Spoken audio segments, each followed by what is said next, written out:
Lawyers for the City of Tshwane taking a stand against the owner of this building. They are arguing that the owner violated the city's town planning laws.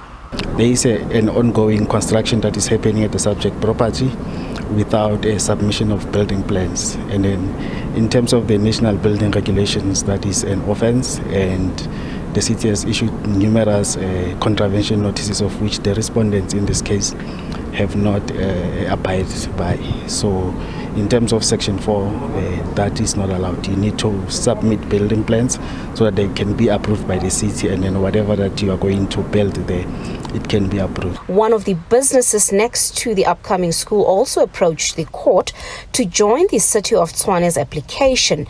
The lawyers for the motor sales company didn't want to talk, but the City of Tshwane elaborated their case. The rezoning, I think, was brought by the intervening party who wants to be the party in this. So our main concern is that the construction is currently happening, which is unlawful, and then the court needs to pronounce on it, and it should stop. The building is situated in Pretoria North, just down the road from the Danny Malan Law School, that has caused an uproar over space limitations recently. It's an old building currently under construction for renovations.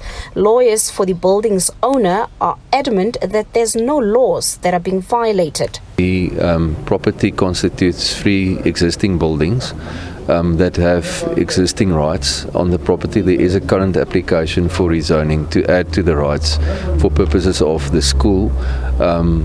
The municipality brought an application to stop a building that is currently happening on site. We are of the opinion that it's only minor building works that do not require permission from the municipality, and there are some technical issues that are raised in the papers which needs to be decided upon. It's also officially confirmed that a lease agreement between the Department of Basic Education and the owner exists.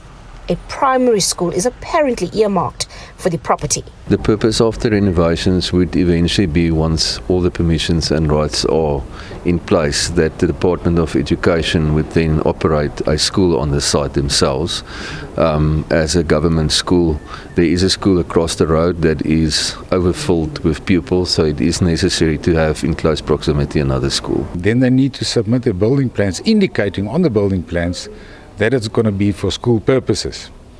Then the problem with them starts that they haven't got the correct zoning to put up a school there. So then it's a technical issue, but then they are against the zoning of the land. The financial agreement for the lease of this building is still unknown, but residents remain concerned. Old infrastructure that won't be able to handle the school. For example, the sewage system, also the electrical system, as well as the road infrastructure, because the school will be on the corner of a main road, Rachel de Beer, that's leading to Brits.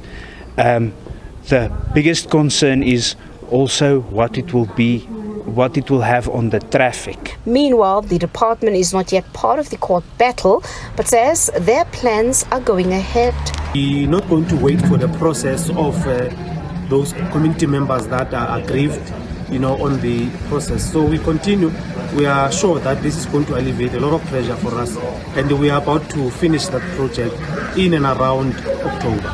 Those opposing a school at this building also feel that due to the aged infrastructure, this might put the lives of learners at risk.